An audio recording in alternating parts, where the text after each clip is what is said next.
सहना भवतु सहनौ भुनक्तु सह वीर्यं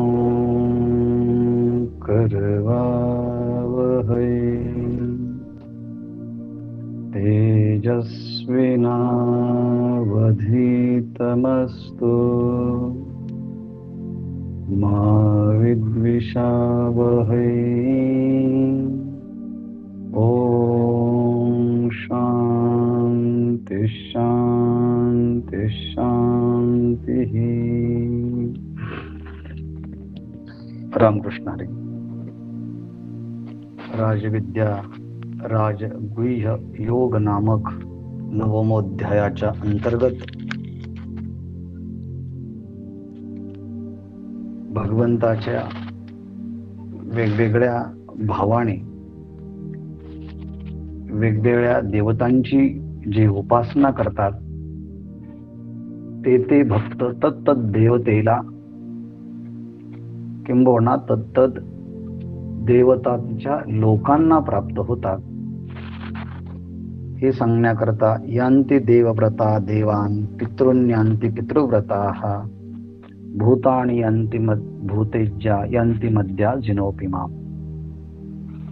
देवव्रताः देवान यांती, देवादिकांचा व्रत ज्यांनी धारण केलं आहे त्याकरता हवन तर्पण बली पूजा प्रदक्षिणा स्तुती नमस्कार ह्या रूपाने त्या देवव्रत ज्यांचं आहे ते देवतांना प्राप्त होतात। पितृव्रताः पितॄन्यांती, पितरांचं श्राद्ध तर्पण या रूपाने जे पितरांची आराधना करतात ते पितृलोकाला प्राप्त होतात। भूतेज्यः भूतानि यांती, यक्ष राक्षस पिशाच यांची साधना करणारे ते भूत योनीला प्राप्त होतात। परंतु या वेगवेगळ्या देवतांना पितरांना किंवा भूतांना भजण्याच्या ऐवजी ही संपूर्ण सृष्टी ज्या परमात्म्याने निर्माण केली त्या परमात्म्याला भजतात। त्याची कथा श्रवण स्तुती नमस्कार नामसंकीर्तन भगवद अर्पण बुद्धीने कर्म करतात आणि ते भगवंताला प्राप्त होतात। अर्थात ही सगळी साधना मनाने वाचेने इंद्रियांच्या द्वारे ज्या देवतांचं भजन करतात शरीर जाता क्षणी त्या देवतांना ते प्राप्त होतात। पितरांची व्रत जे आपल्या चित्तामध्ये धारण करतात जीवित संपलं असताना ते पितृत्व लोकांना प्राप्त होतात। शूद्रादी देवतांनाच परम दैवत मानून जे अभिचारी कर्म करतात जारण मारण उच्चाटन ते देहाची जवनिका म्हणजे उपाधी पडदा हा तुटला असता त्यांना भूतत्वाची प्राप्ती होते। अर्थात संकल्प वश होऊन जे कर्मे करतात त्यांना ती फळे प्राप्त होतात। परंतु जे भगवान परमात्म्याला भजण्यासाठी डोळ्याने ते मलाच पाहतात, कानाने ते मलाच ऐकतात, मनाने माझीच भावना करतात, वाणीने देखील माझंच उच्चारण करतात, सर्व ठिकाणी आणि सर्व रूपाने मीच असल्यामुळे ते मलाच नमस्कार करतात. दान पुण्याधिक हे सुद्धा परमात्म्याला समोर ठेवून ईश्वर प्रित्यर्थ करतात. त्यांचं अध्ययन हे देखील माझ्यासाठीच असतं. किंबहुना अध्ययन करण्याचा मुख्य उद्देश भगवत प्राप्ती. आतून बाहेरून भगवंताच्या भक्तीने ते तृप्त झालेले असतात. ज्यांचं जीवित्व जगणं हे परमात्म्यासाठीच असतं. एरवी दुर्गुण षड्रिपू हे बंधनाला कारणीभूत ठरतात. पण हे षड्रिपूंचा मुख्य विषय जर जगतातील विषय असतील तर हे षड्रिपू साधकाला बंधनामध्ये घालतात. पण ह्या षड्रिपूंचा उपयोग साधक भगवंताच्या करिता जेव्हा करतो तेव्हा ते साधन त्यांच्या कल्याणाचे होतात. जे आम्ही भगवंताचे दास आहोत, तो आमचा स्वामी आहे असा अहंकार वाहतात आणि भगवंताच्या लोभानेच ते लोभी असतात. भगवंताच्या कामानेच ते कामी असतात. भगवंताच्या प्रेमानेच ते प्रेमी असतात. किंवा भगवंताच्या ह्या अलौकिक सामर्थ्याने ते वेडे झालेले असतात. जगातला व्यवहार जाणत नाही. ज्यांचं शास्त्र देखील माझ्यासाठीच, त्यांचं मंत्र देखील भगवत प्राप्तीसाठीच, अशा सगळ्या त्यांच्या ज्या काही व्यवहाराच्या चेष्टा असतात त्या सगळ्या इच्छेयावत क्रियांनी ते भगवंताचं भजन करतात. याप्रमाणे जे कायेने वाचेने मनाने भगवत शरणागत झालेले आहेत ते मरणाई आधी, त्या मरणाच्या अगोदरच भगवंत म्हणतात मज मिळवून गेले. आणि हे कसे? पुढे अत्यंत स्पष्टतेने, अत्यंत उघड सत्य मी करून सांगतो की ते मरणाच्या अलीकडेच, म्हणजे मरणाच्या अगोदरच माझ्याशी पूर्णपणे सायुज्याला ते प्राप्त झालेले असतात. आणि मग मरणानंतर ते काय दुसरीकडे जातील का? तस्य प्राणाः न उत्क्रामन्ति, त्यांचे प्राण देखील उत्क्रामित होत नाही. ते प्राण देखील इथल्या समष्टी प्राणाशी एकरूप होतात. आणि म्हणून अशा भक्तांना परमात्म्याच्या शिवाय दुसरं कसलं स्वारस्यच नसतं, गोडीच नसतं. त्यांची सगळं स्वारस्य हा केवळ परमात्माच आहे, असं त्यांची भक्ती असते. आणि ती भक्ती मला अपेक्षित आहे. एरवी अंतःकरणात प्रेम भक्ती जिव्हाळा नसेल आणि सगळ्या प्रकारच्या बाह्य औपचारिक क्रिया होत असेल तर भगवंत त्याचा निषेध करतात. मी कवनाही उपचारा ना कळेगा, या कोणत्याच उपचारांना मी आकळला जात नाही, मी स्वाधीन होत नाही. कारण का?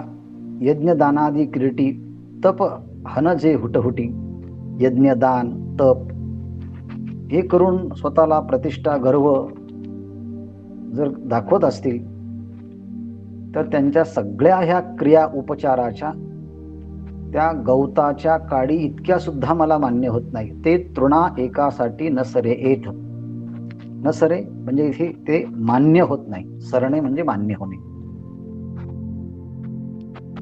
जर जगाच्या बाबतीतली तुलना करायचीच झाली तर ज्ञानाच्या बळाने जर विचार केला तर या जाणीवेच्या बळाच्या दृष्टीने किंवा ज्ञानाच्या बळाच्या दृष्टीने वेदापासून अधिक श्रेष्ठ असा कोण आहे का? किंवा शेष सहस्त्र जिव्हांनी ज्या परमात्म्याचं वर्णन करतो असा हा परमात्म्याच्या संबंधाने बोलणारा दुसरा बोलका कोणी आहे का? पण असा असणारा जो वेद, तो वेदही येरू नेती नेती म्हणती बहुडे. अर्थात वेद देखील तो परमात्मा असा नाही म्हणून बहुडे म्हणजे तोही माग सरतो. आणि शेष तोही अंथरुणात तळवटी दडे. आणि शेष देखील तो भगवंताचं आसन झाल्यामुळे, शय्या झाल्यामुळे तोही भगवंताच्या खाली लपून बसतो की नाही मला पण नाही कळालं. सनकादिक तर त्या भगवंताच्या प्रेमाने वेडे झालेले आहेत. मग आता आणखी जर तपश्चर्याच्या दृष्टीने जर पाहायचं ठरलं तर माऊली म्हणतात, करिता तापसांची कडसणी कवणू जवळा ठेविजेल शुळ पाणी, तोही अभिमान सांडोनी पायवणी माथावाहे. तापसांची कडसणी करिता, जगामध्ये जेवढे काही तपश्चर्या करणारे तपस्वी आहेत, या जगातील सर्व तपस्व्यांचा जर विचार केला तर माऊली म्हणतात, शुळ पाणी जवळा ठेविजे कवणू. जर या सगळ्या तप करणाऱ्या तपस्व्यांची जर कडसणी करिता म्हणजे त्यांची विचार करता, त्यांची गणती करता, त्यांची मोजमाप करता, म्हणून तापसांची कडसणी करिता, तपस्वी लोकांची मोजदाद जर जगातली केली तर सांगा बरं, शुळ पाणी जवळा कवन ठेविजे. शुल पाणी शब्दाचा अर्थ आहे भगवान शंकर. अर्थात भगवान शंकर एवढे मोठे तपस्वी आहे, त्या भगवान शंकराच्या तपश्चर्याच्या पुढे जगातील सगळे तपस्व्यांना त्यांच्या योग्यतेचे आहेत असं जर म्हटलं तर कवणू शुळ पाणी जवळा ठेविजे, कोण आहे असा की त्याची शुल पाणी म्हणजे भगवान शंकराच्या जवळ तुलना होईल, त्यांच्या जवळ बरोबरीला कोणी येऊन बसेल नाही.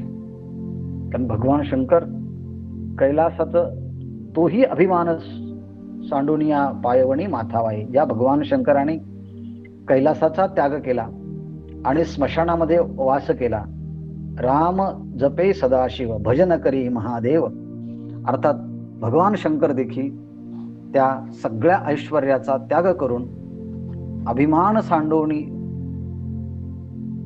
पायवणी माथावाहे. पायवणी शब्दाचा अर्थ आहे भगवान विष्णूंच्या पायापासून निघालेली गंगा, म्हणजे भगवंताचं पायाचं तीर्थ. भगवान शंकराने आपल्या तपश्चर्याचा अभिमान सांडून बाजूला ठेवून ती पायवणी माथावाये, अर्थात भगवंताच्या चरणापासून निघालेली गंगा भगवान शंकराने आपल्या डोक्यावर धारण केली. म्हणजेच पायातलं तीर्थ भगवंताने आपल्या शीर्षस्थानी ठेवलं आणि आपल्या आराध्य इष्ट देवतेचं महात्म्य वाढवलं. याचा अर्थ आहे तो भगवान शंकर देखील अभिमान सांडोनी पायवणी माथावाहे. भगवंताच्या पायातून निघालेल्या गंगेला आपल्या डोक्यावरती वाहतो. सांगा बरं, हे झालं भगवान शंकराचं. आता भगवान विष्णू परमात्म्याच्या पत्नीचं उदाहरण ज्ञानेश्वर महाराज देतात. ना तरी अथलेपणे सरसी कवण आहे लक्ष्मी ऐसी, स्त्री सारखी दासी घरी जियते. ना तरी अथिलेपणे, अथिलेपणे म्हणजे संपन्नता, सर्व गुण संपन्नता. सरसी म्हणजे सारखी. या जगामध्ये सर्व गुणाने संपन्न असणारी लक्ष्मी सारखी कवण आहे लक्ष्मी ऐसी. लक्ष्मी ऐसी अथलेपणे सरसी कवण आहे. या जगामध्ये लावण्य आहेत, गुण आहेत, कुल आहेत, पातिव्रत्य आहेत, ऐश्वर्य आहेत आणि त्याचबरोबर तेजपणा आहेत. असा रूपगुणाचा चाळ ढाळू नाही तिथे, पण इथे लावण्य, गुण, कुल, पतिव्रता, ऐश्वर्य इत्यादी गुण सगळे आहेत. अशा लक्ष्मी सारखी सगळ्या ऐश्वर्याने संपन्न सांगा बरं जगातली कोणती स्त्री आहे का? ना तरी अथिलेपणे सरसी कवण आहे लक्ष्मी ऐसी, जियते घरी स्त्री सारखी दासी. ज्या लक्ष्मीच्या घरी स्त्री सारख्या दासी आहेत, त्या दासींचंच एवढं महात्म्य आहे की ते महात्म्य लक्षात आलं असता लक्ष्मीचं अथिलेपण, गुणसंपन्नता कशी आहे हे सहज ध्यानात येईल किंबहुना हे सहज ध्यानात येण्यासाठीच त्या लक्ष्मीच्या सेवेमध्ये असणाऱ्या दासींच्या वैभवाचं वर्णन ज्ञानेश्वर महाराज करतात. तिया खेळता करिता घरकुली, तया नामे अमरपुरी ठेविली, तरी न होती काय बाहुली इंद्रादिक तयांची. तिया म्हणजे ज्या लक्ष्मीच्या घरी ज्या दासी आहेत त्या दासींची काय आहे म्हटले, खेळता घरकुली खेळता करीती, घरकुली करीती. त्या दासी जेव्हा एकत्रित येऊन काहीतरी खेळ खेळतात आणि त्यांच्या खेळामध्ये भातुकलीचा खेळ असेल किंवा त्यांनी घरकुली करायचं ठरवलं भातुकलीच्या खेळामध्ये, तर ते लहान मुलं जसे एकत्रित येऊन घर बांधण्याचे खेळ खेळतात, तसे त्या लक्ष्मीच्या दासींनी एकत्रित येऊन भातुकलीचा खेळ खेळायचं ठरवलं आणि खेळ करून जे त्यांनी घरकुलं बांधले आणि त्यांनी पुढे नाव ठेवलं तया नामे अमरपुरी जरी ठेवली. त्यांना जर अमरपुरी म्हणजे स्वर्ग असे जर नावं ठेवली असेल तरी न होती काय बाहुली इंद्रादिकांची. मग इंद्रादिकांची त्यांच्या घरामध्ये बाहुलीसारखी ते होत नाहीत का बरं? म्हणजे त्यांनी केलेले भातुकलीचे खेळ जर आजचे स्वर्ग असेल तर त्या स्वर्गामध्ये या इंद्रादिक जणू काही त्या दासींच्या घरचे बाहुले आहेत त्यांच्या खेळण्यासाठीचे. म्हणून तरी न होती काय बाहुली इंद्रादिकांची, इंद्रादिक तयांची काय बाहुली न होती? प्रश्न विचारलाय. इंद्रादिक त्या लक्ष्मीच्या दासींच्या हातचे त्या भातुकलीच्या खेळामध्ये बाहुले तर होणार नाही का बरं? तर होतील. तिया नावडुनी जेव्हा मोडीती, तेव्हा इंद्राचे रंक होती, तिया झाडा जेवते पावती ते कल्पवृक्ष. त्या लक्ष्मीच्या दासींचं वर्णन करतात. तिया नावडोणी जेव्हा मोडीती, ज्या दासींनी अगदी सहज लीलया खेळण्यासाठी घरकुले केली, त्याला नाव अमरपुर ठेवलं, तेच म्हणजे आजच्याचे अमरपुरी, अमरावती, स्वर्ग. पण ते जेव्हा लहान मुलांना खेळ खेळतात आणि आवडलं नाही की ते पायाने मोडून टाकतात, तसं या दासींनी हे घरकुल केलं, त्यांना आवडलं नाही. मग ती या नावडोनी जेव्हा ह्या लक्ष्मीच्या दासींना त्यांचं घरकुलं भातुकलीचे खेळ आवडत नाही, तेव्हा ते मोडीती. तेव्हा त्या लक्ष्मीच्या दासी त्या घरकुलांना, भातुकलीच्या खेळातल्या घरांना मोडून टाकतात. तेव्हा महेंद्राचे रंक होती.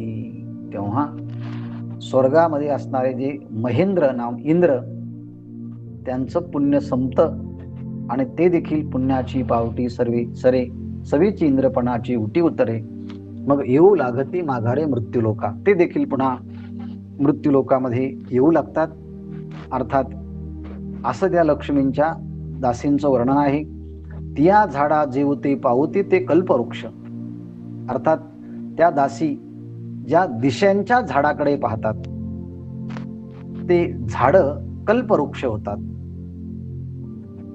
तिया झाडा जेवते पाहती ते कल्पवृक्ष. तिया झाडा त्या दिशांच्या झाडाकडे जेवते पाहती, जेव्हा त्या पाहतात तेव्हा त्या झाडांचे कल्पवृक्ष बनतात. एवढी ताकद त्या लक्ष्मीच्या दासींच्या नेत्रामध्ये आहेत. घरकुले केली तर अमरावती नावं ठेवले जातात आणि बाहुले इंद्रादिक होतात. ते जेव्हा घरकुलं आवडत नाही म्हणून मोडून टाकतात तेव्हा महेंद्राचे रंक होतात. हे सामर्थ्य कोणाचं आहे म्हटले, ऐसे जेची जवळिका सामर्थ्य घरीची पायिका ते लक्ष्मी मुख्य नायिका न म्हणेची येथ. ऐसे जेच्या जवळिका, एवढं सामर्थ्य जेच्या ज्या लक्ष्मीच्या जवळिका, तिच्या आत बाजूला मागे पुढे सेवेमध्ये राहणाऱ्या ज्या घरची पायिका सामर्थ्य, त्या घरच्या पायिका म्हणजे दासींच्या ठिकाणी अशा प्रकारचं सामर्थ्य आहे की ज्या दासी लक्ष्मीच्या अवतीभोवती मागे पुढे राहून तिच्या सेवा करतात आणि ती लक्ष्मी मुख्य नायिका असते. ज्ञानेश्वर महाराज सांगतात ती लक्ष्मी मुख्य नायिका अशी ती मुख्य नायिका आहे.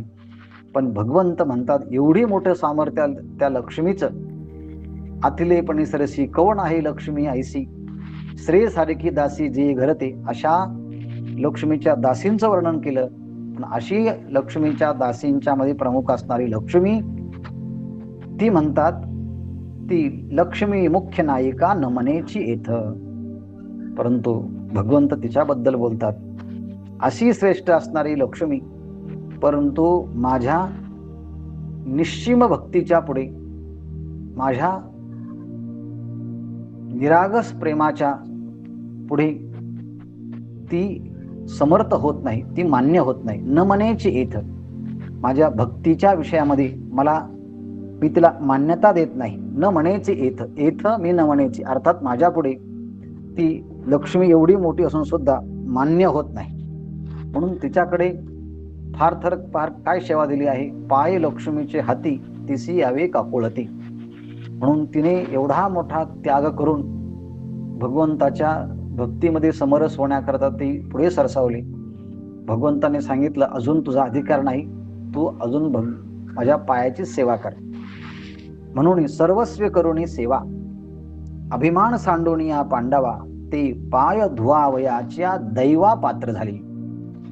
एवढा मोठा अधिकार ज्या लक्ष्मीचा, ती देखील तिने काय केलं, अभिमान सांडोनिया पांडवा, आपल्या ठिकाणचे गुण, लावण्य, कुळ, पतिव्रता, ऐश्वर, तेज, तप, हे अथलेपणाचं जे सामर्थ्य आहे, त्या लक्ष्मीचं वैभव, या सगळ्यांचा अभिमान सांडोनी, हे पांडवा नाम अर्जुना, अभिमान सांडोनिया, मग सर्वस्वी सेवा करोनी, चांगल्या प्रकारची सेवा केली, अभिमान सोडून दिला.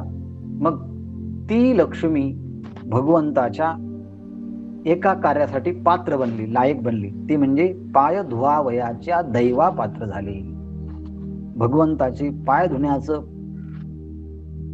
धुण्याच्या भाग्याला ती पात्र झाली. दैवाला म्हणजे भाग्याला पात्र झाली, म्हणजे लायक बनली. कोणत्या दैवाला? पाय धुवावयाच्या दैवा, भगवंताच्या पाय धुण्याच्या भाग्याला, दैवाला म्हणजे ती पात्र झाली. एवढी मोठी लक्ष्मी. मग भगवंताची सेवा करण्यासाठी, फक्त पाय धुण्यासाठी एवढा मोठा त्याग करावा लागतो त्या परमात्म्याच्या पुढे. तपस्व्यांच्या गणतीला ह्या जगामधला कोणताही तपस्वी येत नाही, असा भगवान शंकर सर्वश्रेष्ठ.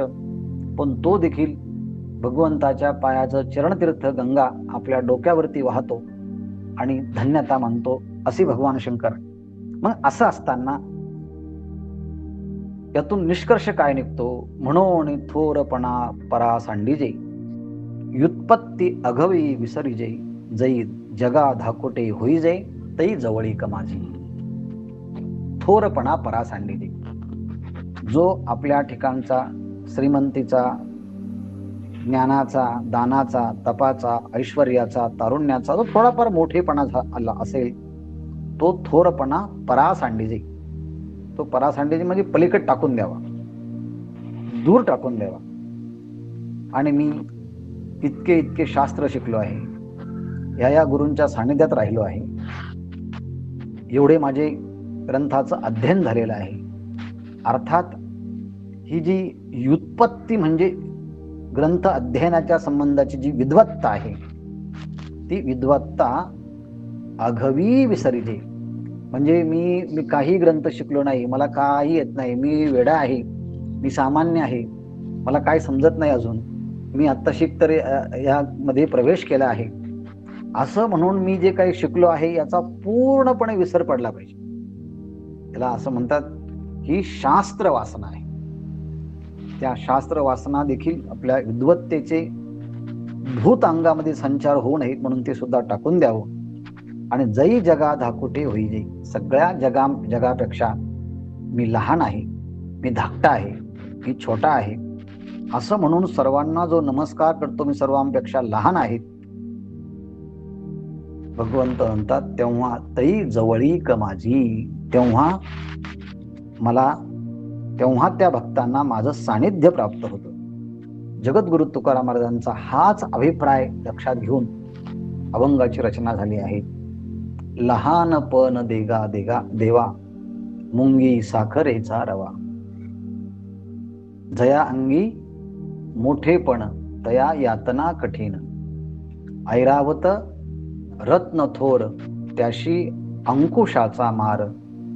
तुका म्हणे लहान, व्हावे लहानाहुनी लहान. जे लहान आहे त्यांच्यापेक्षाही लहान व्हावं, म्हणजे जगा धाकुटे होईजे तई जवळीक माझी. परमात्मा म्हणतात तेव्हा माझी जवळीक आहे. म्हणजे आध्यात्मिक क्षेत्रातील व्यक्तीच्या ठिकाणी किती पराकोटीची नम्रता असायला पाहिजे, तर आणि तरच भगवंत म्हणतात माझं सानिध्य प्राप्त होतं. मी इतका मोठा, इतक्या ठिकाणी शिकलो, इतक्या ठिकाणी राहिलो, ज्ञानाची, वयाची, पदाची ही घमेंड माणसाने हळूहळू या सगळ्या ओव्या वाचल्यानंतर विसरून जावी आणि जगा धाकुटी होईजी तई जवळीक माझी. होऊन तर पहा एकदा काय होईल. आमचे डॉक्टर महाराज या संबंधाचे उदाहरण म्हणजे कोणी त्यांच्या जवळ गेलं, बाजूला गेलं, लहान मुलगा गेला तरी ती साष्टांग दंडवत घालतात, नमस्कार करतात. आणि आम्हाला काय कळतं, आम्ही लहान आहे, आम्हाला काही समजत नाही, तुम्हीच आम्हाला काहीतरी सांगा, असं त्यांच्याकडे गेल्यानंतर विचारायला गेलं तर ते बोलत असतात. याला म्हणतात व्युत्पत्ती अघवे विसरिजे, जगा धाकोटे होईजे तई जवळीक माझी. मौली उदाहरण देतात आणखी. आगा सहस्त्र किरणांची दिठी, पुढा चंद्र ही लोपे किरीटी. तेत खद्योतका हुटहुटी आपुलेने तेजे. हे किरीटी नाम अर्जुना, अरे बाबा, सहस्त्र किरणाची दिठी. सहस्त्र किरण म्हणजे हजारो किरणांची दृष्टी ज्याला आहेत असा सूर्य. सूर्याच्या ठिकाणी सहस्त्र किरणांची दृष्टी असते. अर्थात या सहस्त्र किरणांच्या दृष्टीने तो सूर्य सगळ्या जगाला पाहत असतो. आणि असा सहस्त्र किरणांची दृष्टी असणारा सूर्य पूर्व दिशेला सकाळी त्याचा उदय झाला असताना आकाशामध्ये असणाऱ्या चंद्राच्या ठिकाणचं तेज देखील लोपलं जातं, अभिभूत होतं. आणि तो आकाशात असून सुद्धा कोणालाही दिसत नाही, कारण त्याच्या प्रकाशाचं सामर्थ्य सूर्यप्रकाशाच्या सामर्थ्याने अभिभूत होतं, झाकलं जातं. मग तो सहस्त्र किरणांचे दिठी पुढा चंद्रही लोपे किरटी. त्या सहस्त्र किरणांच्या दृष्टी पुढे चंद्राचं सामर्थ्यही पूर्णपणे लोपलं जातं अर्जुना. मग अशा ठिकाणी खद्योत म्हणजे तो काजवा, तो दिवसा ढवळ्या 12 वाजता चैत्र महिन्यामध्ये येऊन आपुलीने तेजे. ते खद्योत आपुलीने तेजे का हुटहुटी. मग खद्योत म्हणजे त्या काजव्याने आपल्या तेजाचा, सामर्थ्याचा गाजावाजा, गर्व तरी का करावा. अरे जिथे चंद्राचा प्रकाश अभिभूत होऊन चंद्र दिसत नाही, तिथे काजव्याने मी प्रकाश दाखवतो, माझा प्रकाश पाहिला का, असं कोणी म्हणत असेल तो काजवा, तर त्या सांगा बरं, त्या काजव्याने का आपला तेजाचा गर्व करावा. म्हणजे भगवंताच्या प्राप्तीच्या साठी जिथे लक्ष्मी सारखी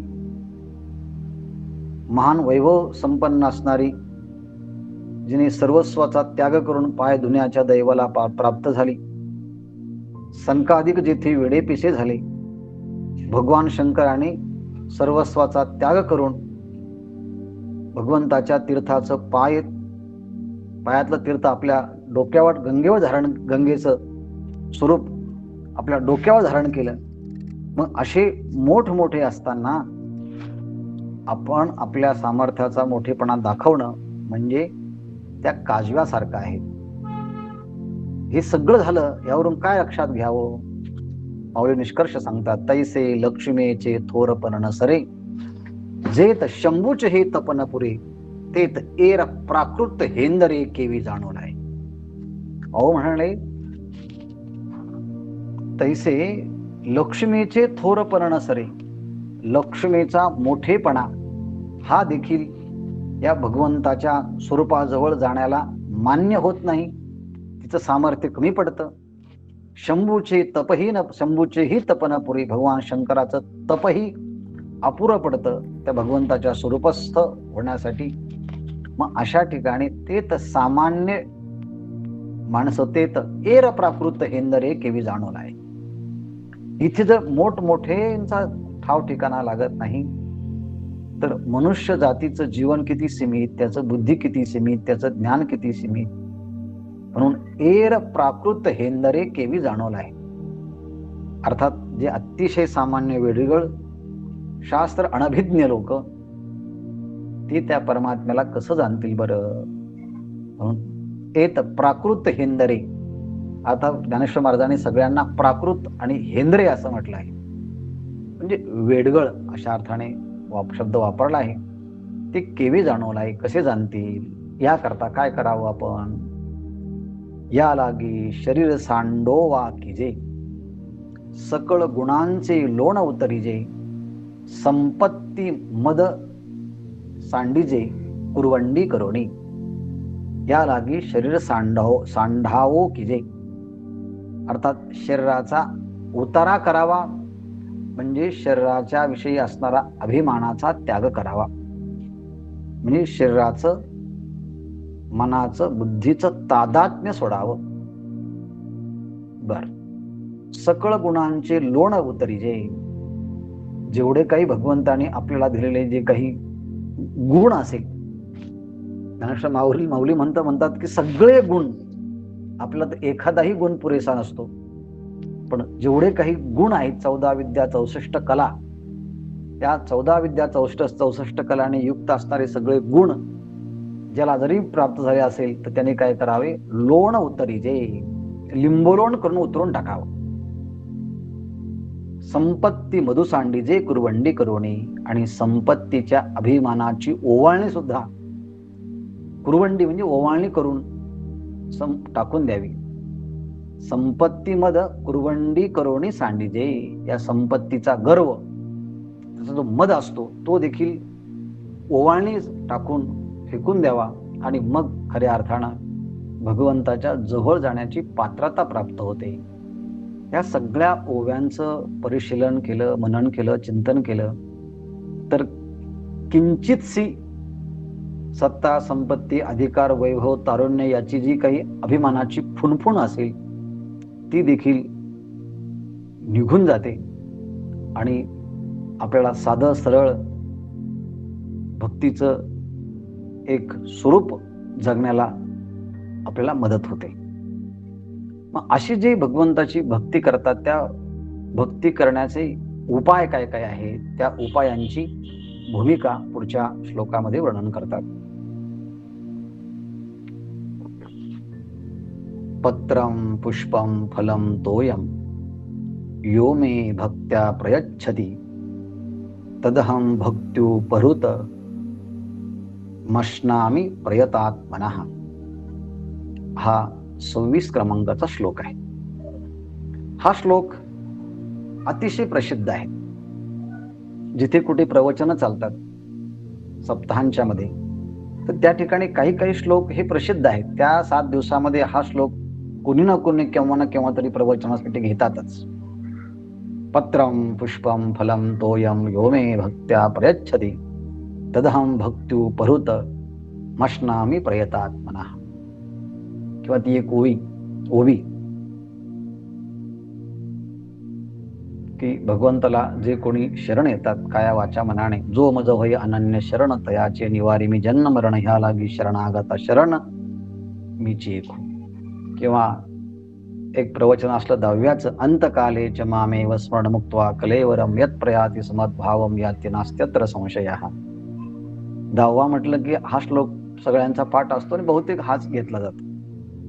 किंवा जिथे भक्तीचं मोठं वैभव असेल, अनन्याश्चिंतयन्तो माम ये जना पर्युपासते तेषां नित्याभियुक्तानां योगक्षेमं वहाम्यहम्. अर्थात हे आध्यात्मिक क्षेत्रामध्ये बोलणाऱ्या वक्त्यांच्यासाठी ह्या काही ओव्या आणि श्लोक प्रसिद्ध आहेत.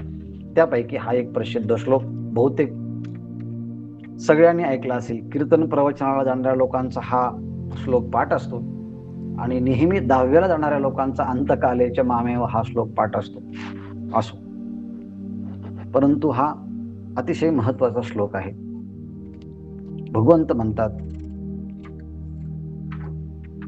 पत्रम पुष्पम फलम तोयमे तोयम योमे भक्त्या प्रयच्छति. यहा हा म्हणजे जो कोणीही, मे म्हणजे मला, पत्रम म्हणजे पान, पुष्पम म्हणजे पुष्प, फलम म्हणजे फल, तोयम म्हणजे जल, भक्त्या म्हणजे भक्तीने, प्रेमाने, प्रयच्छति म्हणजे देतो, भक्तीने जो कोणी देतो, तस्य प्रयतात मनः, त्या शुद्ध चित्त झालेल्या साधकांच्या द्वारे,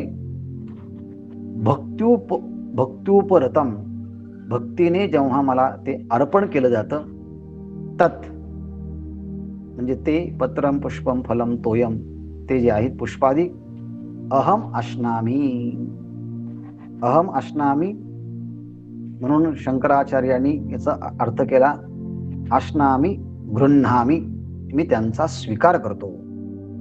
पण ज्ञानेश्वर महाराजांनी या श्लोकाच्या बद्दल भाष्य करताना कोणताही अनुमान वापरला नाही, कोणताही लक्षार्थ वापरला नाही, सगळ्या शब्दांचा वाच्यार्थाने जसाची तसा अर्थ घेतला.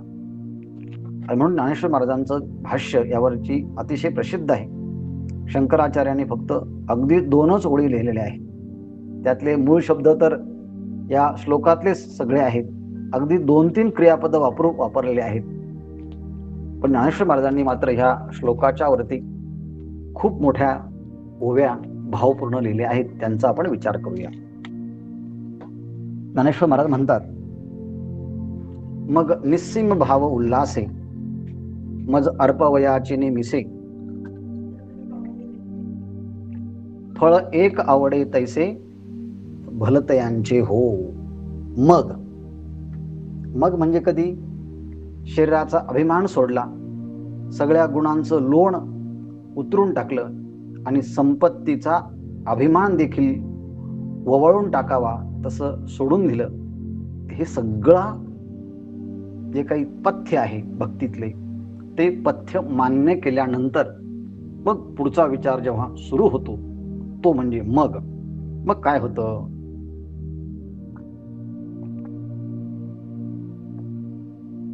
निस्सीम भाव उल्लासे, मज अर्पवयाचे मिसे, फळ एक आवडे तैसे भलतयाचे हो.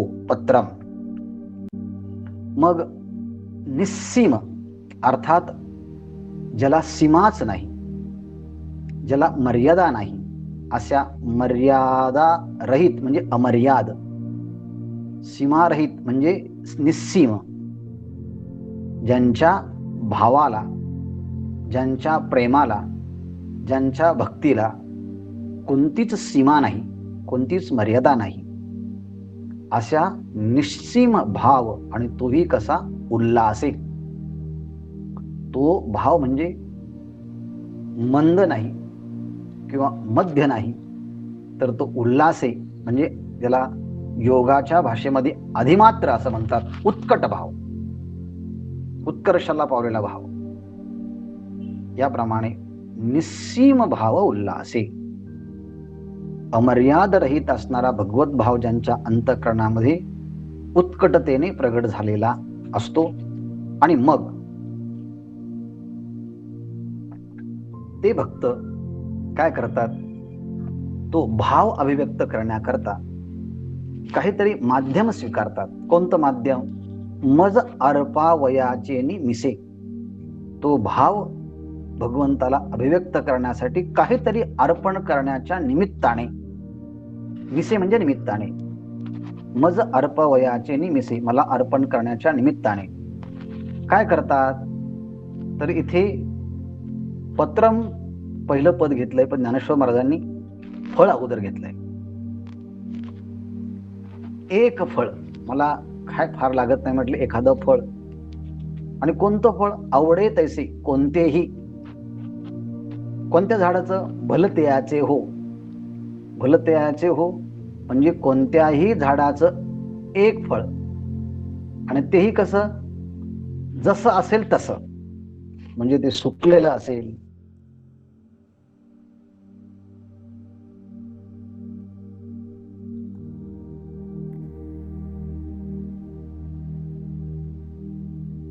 की हे घ्या, तर मी घेण्याकरता काय करतो, भक्तो माझ्याकडे दावी आणि मी दोन्ही हात ओढवी.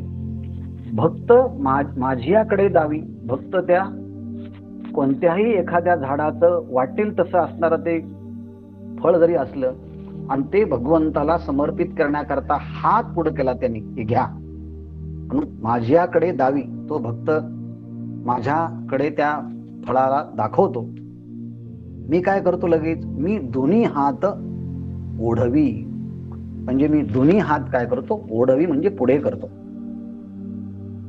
आणि पुढे केल्यानंतर ते फळ हातामध्ये घेतो आणि मग देठ न फेडिता सेवी अधरेसी, मग दोन्ही हाताने ते फळ घेतो आणि त्याचं देठ ते काढून घेत नाही, त्याची साल ते काढून घेत नाही, त्याचं बी काढून घेत नाही, त्याची कोय काढून घेत नाही, जसं आहे तसं एकदम पटकन घेतो आणि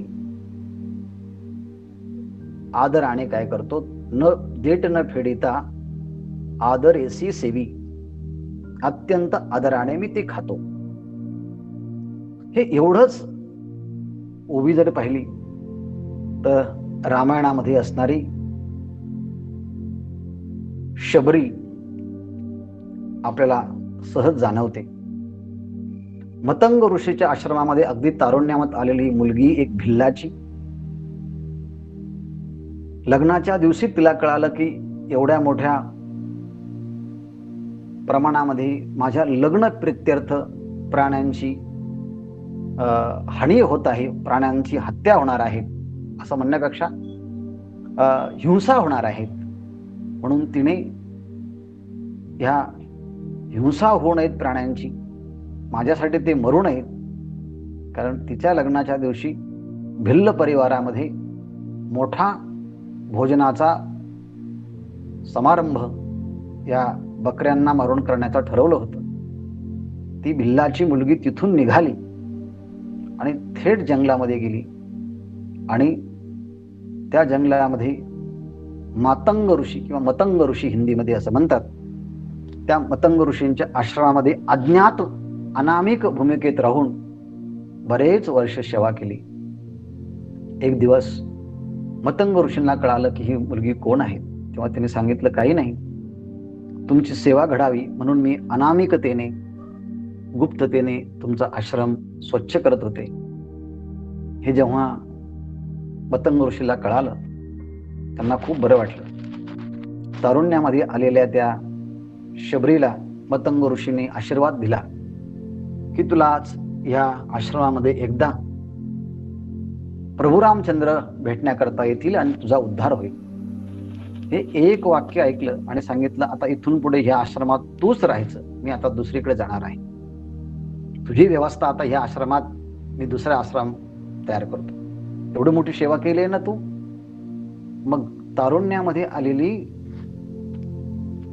ती शबरी वयाने आता म्हातारी झाली, केस पिकले, दात पडू लागले होते, पण रोज म्हणजे जंगलातली बोरं गोळा करून आणायची आणि आपल्या दाताने ते गोड आहे का आंबट आहे अशी तपासायची, आणि गोड असेल तर ते एकत्रित करायची आणि प्रभूची वाट पाहायची की आज प्रभू येतील. म्हणून पराकोटीचा विश्वास गुरुंच्यावरती ठेवल्यानंतर एक दिवस प्रभू रामचंद्र आले आणि प्रभूंना बसण्याकरता आसन दिले आणि आपल्या दोन्ही नेत्रांच्या द्वारे प्रभूंच्या दोन्ही पदद्वयांची तिने आराधना केली, पूजा केली आणि भगवंताला ते फुलं दिले, पुष्प दिले, फळं दिले खाण्याकरता. भगवंताने अतिशय आवडीने ते खाल्ले. आणि सगळा महाभारताचा इतिहास केवळ भक्तू माझ्याकडे धावी, मी दोन्ही हात ओढवी, मग देठ न फेडता सेवी आदरेशी. भगवंताने प्रभू रामचंद्राने अत्यंत आदराने ते शबरीचे बोर खाल्ले.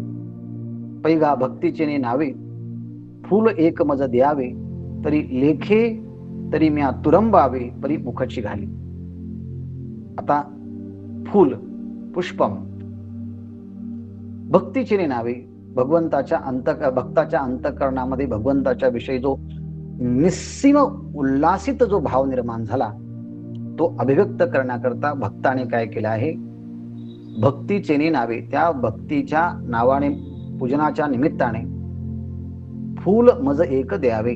त्याने एखाद्या झाडाचं फूल भगवंताला समर्पित केलं.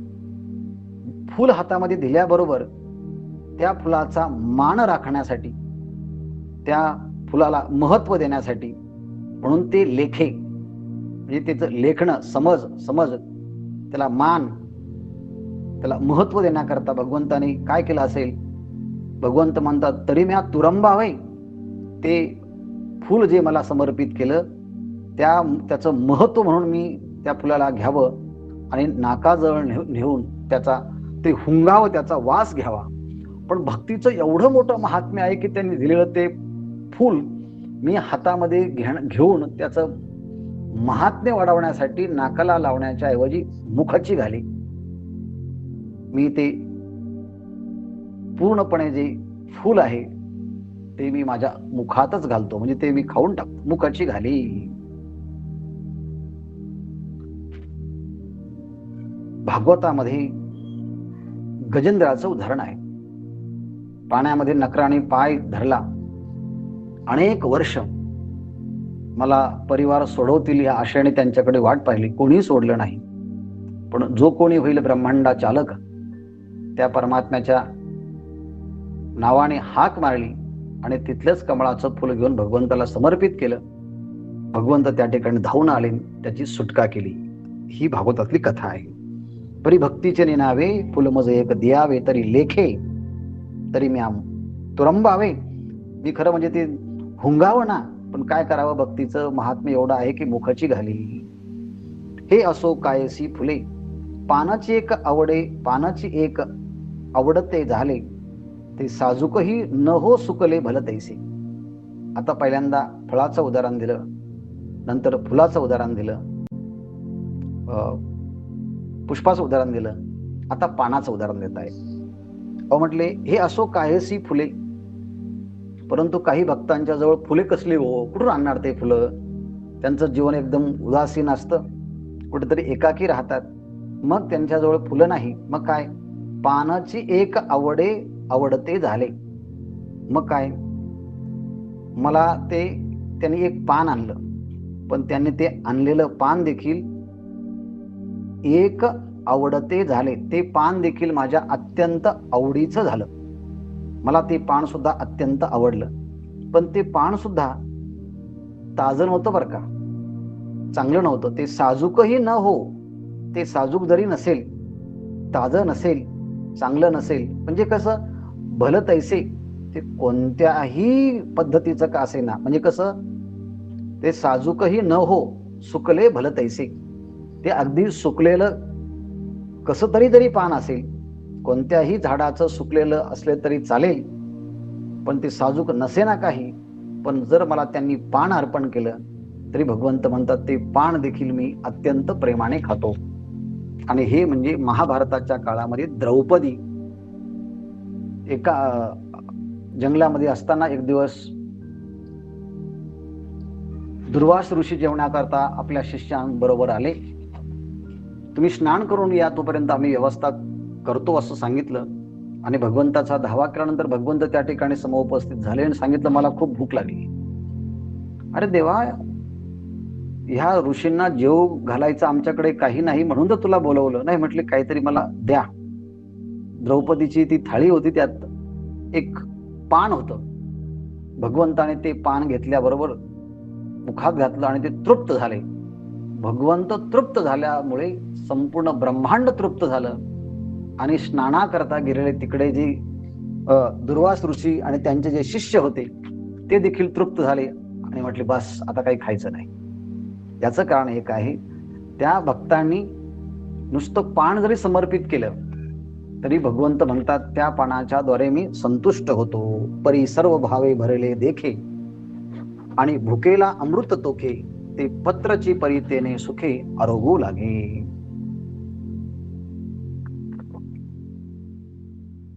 परी सर्व भावे भरले देखी. त्यांनी जे झाडाचं पान दिलं आहे, पण ते झाडाचं दिलेलं पान जे आहे ना, ते कसं आहे म्हटले, सर्व भावे भरले देखी. त्या पान देण्याच्या पाठीमागे त्या भक्ताचा कायिक भाव, वाचिक भाव, मानसिक भाव, या सगळ्या प्रेमाने ते भरलेलं फुल होतं. सर्व भावे भरले देखी, असं मी पाहतो.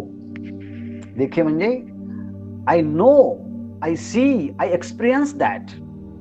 मी असं पाहतो, असं अनुभवतो की त्याने सगळ्या प्रकारचे फिलिंग्स अँड इमोशन्स एकत्रित करून ते फळ मला, ते पान मला वाहिलेलं आहे. आणि मी भुकेला अमृत तोखे. एखाद्या माणसाला भूक लागावी आणि त्या भुकेसाठी त्याला अमृत द्यावं, त्याप्रमाणे त्या भक्ताने मला वाहिलेलं पान, भुकेलेला अमृत प्राप्त व्हावं, तसं झालं म्हणले मला. ते पत्रची परितेने सुखे आरोगू लागे. ती पत्रची, ते पानच आहे, परंतु त्या पानाला मी अमृत तुल्य मानून तेने सुखे आरोगू लागे. त्या दिलेल्या पानाच्या द्वारे मी सुखी होऊन आनंदाने आरोगू लागे, म्हणजे मी खाऊ लागतो. ते पानच मी सर्व भावाने दिल्यामुळे मी माझ्या मुखामध्ये घालतो. अथवा आता म्हटले, हे कोणाजवळ देण्याकरता फूल नसेल, कोणाकडे देण्याकरता साजूक पानही नसेल, कोणाकडे फळही नसेल, मग एक तरी असू शकेल ना. म्हटले काय, अथवा ऐसीही एक घडे, जे पालाही परी न जोडे, परी उदकाचे तवसाकडे नव्हेल की. अहो म्हणतात, अथवा ऐसीही एक घडे, परंतु असंही एक घडेल ना. काय म्हटले, पालाही परी न जोडे, परंतु कोणाला त्या झाडाचा पाला सुद्धा भेटणार नाही, पण एक भेटेल ना. म्हटले काय, तरी उदकाचे तवसाकडे नव्हेल की. परंतु उदकाचे म्हणजे पाण्याचे, साकटे म्हणजे संकट, नव्हेल की म्हणजे बाकीचे पत्र पुष्प फल भेटणार नाही, परंतु सगळ्या लोकांना पाण्याचं तरी संकट अडचण कोणाला येणार नाही ना, असा प्रश्न विचारला. म्हणजे ज्ञानेश्वर महाराजांच्या काळामध्ये 750 वर्षापूर्वी या महाराष्ट्रामध्ये किती पाणी मुबलक असेल आणि जिकडे तिकडे असेल आणि ते स्वच्छ असेल. त्याच ज्ञानेश्वर महाराजांच्या समाधी स्थळामध्ये आज वर्तमान काळामध्ये कोणत्याही आळंदीच्या व्यक्तीला शुद्ध पाणी प्यायला भेटत नाही. ज्या इंद्रायणीचं अस्वच्छ पाणी असतं, तेच पाणी नळाच्या द्वारे पिण्याकरता येतं. म्हणजे आळंदीतल्या सगळ्या व्यक्तींना आज वर्तमान काळामध्ये पाणी विकत घेऊन प्यावं लागतं, सगळ्यांना. पण 700 वर्षापूर्वी ज्ञानेश्वर महाराज प्रश्न विचारतात, का हो, पाणी सगळ्यांना, उदकाचे तव साकडे नव्हेल की. पण उदकाचं म्हणजे पाण्याचं संकट तर तुम्हाला कोणाला पडणार तर नाही ना. तेव्हा उत्तर असेल, नाही पडणार. पण आता मात्र आम्हाला संकटच आहे.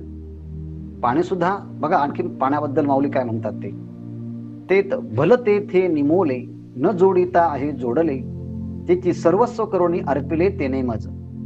पाणी कसं आहे म्हटले, भल तेथे. भल तेथे म्हणजे कुठेही जरी पाणी आपण गेलो तर कुठेही पाणी मुबलक आहे. ओढ्याला पाणी, नदीला पाणी, विहिरीला पाणी, तलावाला पाणी, झऱ्याला पाणी, जिकडे तिकडे पाणीच पाणी, पाणीच पाणी, आणि तेही चांगलं पाणी. म्हणून भल तेथ. आणि ते पाणी कसे, निमोले. निमोले म्हणजे विनामूल्य, म्हणजे फुकट. पण ज्ञानेश्वर महाराजांना काय माहिती,